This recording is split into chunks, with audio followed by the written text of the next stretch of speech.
வணக்கம். நான் R. N.. Ram. Iran மீதான அமெரிக்கா மற்றும் இஸ்ரேல் போரின் 75வது நாளில் நீங்கள் தெரிந்து கொள்ள வேண்டிய அனைத்து முக்கிய தகவல்களையும் உள்ளடக்கிய எங்களின் தினசரி செய்தி தொகுப்பு. இன்றைய முக்கிய செய்திகளுடன் தொடங்கலாம். ஹார்மோஸ் மீது யாரின் கட்டுப்பாடு? ஈரான் முதலில், உலகம் பதட்டம். ஈரானின் ஆதரவு முழுமையாக துண்டிக்கப்பட்டதா?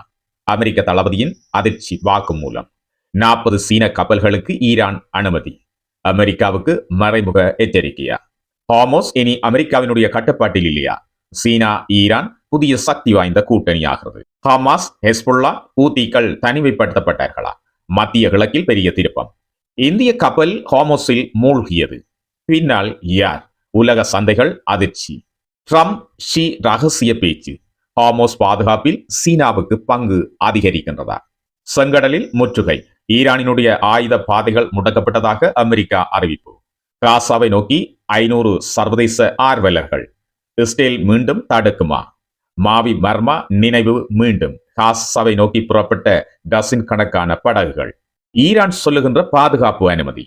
அமெரிக்கா சொல்லும் சர்வதேச கடல் வழி. இந்திய கொடியேந்திய கப்பல் தாக்குதல். ஹார்மோஸ் இப்போது போர்க்களமா? அமெரிக்க மற்றும் சீனா கைகோர்த்தாலும் ஈரான் அமைதியாக இருக்குமா? ஹூத்தி தாக்குதல்கள், கப்பல் மூழ்குதல், ஹார்மோஸ் பதற்றம், உலக வர்த்தகம் ஆபத்தில்.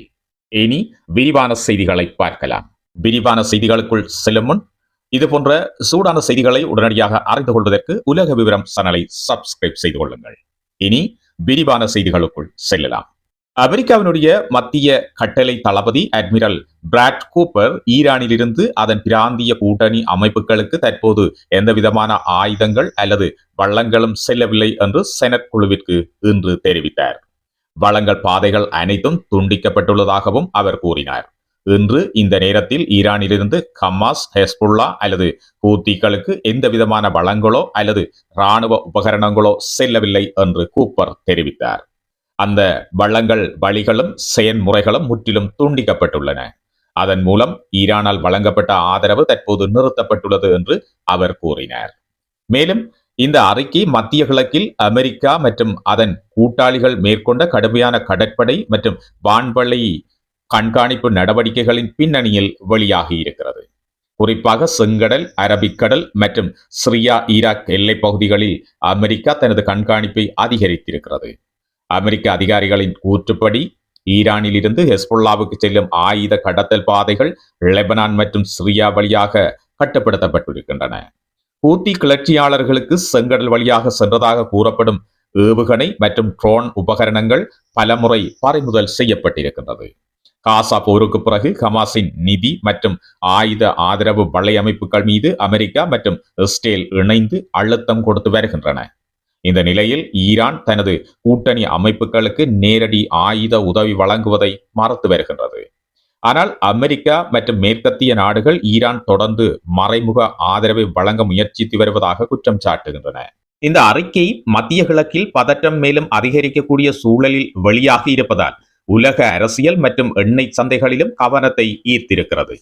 வெள்ளை மாளிகை வெளியிட்ட தகவல்களின்படி அமெரிக்க அதிபர் டொனால்ட் ட்ரம்ப் மற்றும் சீன அதிபர் ஷி ஜின்பிங் இடையிலான பேச்சுவார்த்தையில் உலகத்தின் முக்கியமான கடல் வர்த்தக பாதைகளில் ஒன்றான ஹோர்மோஸ் நீரிணை சுதந்திரமான சர்வதேச கடல் வழியாகவே தொடர வேண்டும் என்றும் அந்த பாதையை பயன்படுத்தும் கப்பல்களிடம் ஈரான் கட்டுப்பாடு அல்லது கட்டணம் விதிக்க கூடாது என்றும் இரு தலைவர்களும் ஒப்புக்கொண்டுள்ளனர். பீஜிங்கில் நடைபெற்ற அரசு விருந்தில் பேசிய ட்ரம்ப் ஷி ஜின்பிங்கை செப்டம்பர் மாதத்தில் வெள்ளை மாளிகைக்கு வருமாறு அழைத்ததாகவும் தெரிவித்தார். ஆனால் அந்த அழைப்பை ஷி ஏற்றுக்கொண்டாரா என்பது தெளிவாகவில்லை. ஈரான் போர் சூழ்நிலை மற்றும் ஹார்மோஸ் நீரிணையின் பாதுகாப்பு ட்ரம்பின் சீன பயணத்தின் முக்கிய அம்சமாக மாறியுள்ள நிலையில் மத்திய கிழக்கு பிரச்சனையை முடிவுக்கு கொண்டுவர சீனாவின் ஒத்துழைப்பை ட்ரம்ப் நாடி வருகின்றார். இந்த சந்திப்புகள் நேர்மறையானதும் பயனுள்ளதுமாக இருந்தன என்று ட்ரம்ப் குறிப்பிட்டதுடன் ஷி ஜின்பிங்கை மிகச்சிறந்த தலைவர் என்றும் புகழ்ந்தார். அதற்கு பதிலளித்த ஷி, அமெரிக்காவும் சீனாவும் போட்டியாளர்களாக அல்லாமல் கூட்டாளிகளாக செயல்பட வேண்டும் என்று தெரிவித்திருக்கிறார். எனவே இனி வருகின்ற காலம் சீனா மற்றும் அமெரிக்கா இணைந்து பயணிக்க போகின்றதா என்ற கேள்வி எழுந்திருக்கிறது. மத்திய கிழக்கில் அதிகரித்து வரும் போர் பதற்றத்தின் மத்தியில் ஓமான் கடற்கரைக்கு அருகே தாக்கப்பட்ட இந்திய கொடியேந்திய வணிக கப்பல் ஹார்மோஸ் நீரிணையில் மூழ்கிய சம்பவம் உலக கவனத்தை ஈர்த்துள்ளது. ஓமான் அதிகாரிகள் அனைத்து பணியாளர்களையும் பாதுகாப்பாக மீட்டதாக இந்திய வெளியுறவு அமைச்சகம் தெரிவித்திருந்தாலும் இந்த தாக்குதலை நடத்தியது யார் என்பது மற்றும் தாக்குதல் நடந்த திகதி போன்ற முக்கிய விவரங்கள் இதுவரை வெளிப்படவில்லை. ஹார்மோஸ் நீரிணை சர்வதேச வர்த்தகத்தின் மிக முக்கியமான கடல்வழி பாதையாக கருதப்படுவதால் இங்கு நிகழும் எந்த தாக்குதலும் உலக எண்ணெய் சந்தைகளில் அதிர்வை ஏற்படுத்தக்கூடியதாக பார்க்கப்படுகின்றது. கடந்த சில மாதங்களாக செங்கடல் மற்றும் அதனை சுற்றியுள்ள பகுதிகளில் வணிக கப்பல்களை குறிவைத்து தாக்குதல்கள் அதிகரித்து வரும் நிலையில் ஏமனில் கூத்தி கிளர்ச்சியாளர்கள் இஸ்ரேல் பாலஸ்தீன போருக்கு பதிலடி என்ற பெயரில் பல கப்பல்களை தாக்கி வருகின்றனர். இதற்கு முன்பு ரூபிமார் கப்பல் மூழ்கடிக்கப்பட்ட நிலையில் தற்போது தாக்கப்பட்ட இந்திய கப்பல் இந்த போர் சூழலில் முக்கிய இரண்டாவது பெரிய வணிக கப்பலாக கருதப்படுகின்றது. இந்த சம்பவத்திற்கு பிறகு இந்திய கடற்படை தனது ரோந்து மற்றும் பாதுகாப்பு நடவடிக்கைகளை மேலும் தீவிரப்படுத்தியுள்ளதுடன் கப்பலில் இருந்த எரிபொருள் அல்லது சரக்குகள் கடலில் கசிந்துள்ளதா என்பதை ஓமான் சுற்றுச்சூழல் நிபுணர்கள் ஆய்வு செய்து வருகின்றனர். இதன் காரணமாக ஹார்மோஸ் நீரிணை வழியாக செல்லும் அனைத்து வணிக கப்பல்களுக்கும் தற்போது உயர் பாதுகாப்பு எச்சரிக்கை விடுக்கப்பட்டிருக்கின்றது. காசாவில் தீவிரமடைந்து வரும் மனிதாபிமான நெருக்கடியின் மத்தியில் நிவாரணப் பொருட்களை நேரடியாக கொண்டு செல்லும் நோக்கில் குளோபல் ஸ்மூத் புளோட்லா அமைப்பைச் சேர்ந்த டசின் கணக்கான படகுகள் துருக்கியின் மர்மரிஸ் துறைமுகத்திலிருந்து காசாவை நோக்கி புறப்பட்டுள்ளன. உலகின் 45ற்கும் மேற்பட்ட நாடுகளைச் சேர்ந்த சுமார் 500 ஆர்வலர்கள், மருத்துவர்கள், மனித உரிமை செயற்பாட்டாளர்கள் மற்றும் பத்திரிகையாளர்கள் இந்த முயற்சியில் இணைந்திருக்கின்றார்கள். உணவு, மருந்துகள் மற்றும் மருத்துவ உபகரணங்கள் காசா மக்களுக்கு கொண்டு சேர்ப்பதே இந்த பயணத்தின் முக்கிய நோக்கமாகும்.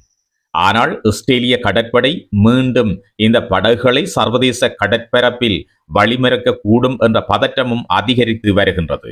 ஏற்கனவே ஏப்ரல் மாதத்தில் புறப்பட்ட படகுகள் தடுக்கப்பட்ட சம்பவம் மற்றும் 2010ஆம் ஆண்டு மாவி மர்மா கப்பல் தாக்குதல் நினைவுகள் காரணமாக புதிய மோதல் ஏற்படுமா என்ற கவலை உலகளவில் எழுந்திருக்கிறது. இதற்கிடையில் மௌனமான அனுபவத்தை விட துணிச்சலான நடவடிக்கைகளே இப்போது அவசியம் என்று ஆர்வலர்கள் தெரிவித்திருக்கின்றார்கள். கடல்வழி முயற்சியுடன் சேர்த்து பல நாடுகளைச் சேர்ந்த நூற்றுக்கணக்கான லாரிகள் அடங்கிய தரைவழி நிவாரண குழுவும் லிபியா வழியாக ரஃபாயலை நோக்கி நகர்ந்து வருவது குறிப்பிடத்தக்கது. இந்த சர்வதேச இயக்கம் காசா மக்களின் துயரத்தை உலக நாடுகளின் கவனத்திற்கு மீண்டும் கொண்டு வரவும் இஸ்ரேலின் முற்றுகைக்கு எதிரான அழுத்தத்தை அதிகரிக்கவும் முயற்சி செய்து வருகின்றது. ஈரானின் அனுமதியுடன் சுமார் 40 சீன கப்பல்கள் ஹார்மோஸ் நீரிணையை பாதுகாப்பாக கடந்ததாக வெளியாகியுள்ள தகவல் மத்திய கிழக்கு மற்றும் உலக அரசியலில் பெரும் கவனத்தை ஈர்த்திருக்கிறது. உலகின் மிக முக்கியமான எண்ணெய் கடல்வழி பாதையாக கருதப்படும் ஹார்மோஸ் நீரிணையில் தனது கட்டுப்பாடும் செல்வாக்கும் இன்னும் வலுவாக இருப்பதை ஈரான் இந்த நடவடிக்கையின் மூலம் வெளிப்படுத்தியுள்ளதாக பகுப்பாய்வாளர்கள் கருதுகின்றனர்.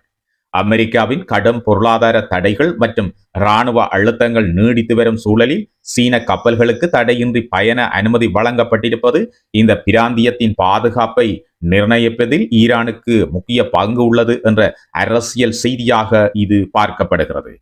குறிப்பாக டொனால்ட் ட்ரம்ப் சீன பயணத்தில் இருக்கும் நேரத்தில் இந்த சம்பவம் இடம்பெற்றிருப்பது மேலும் அரசியல் முக்கியத்துவம் பெற்றிருக்கிறது.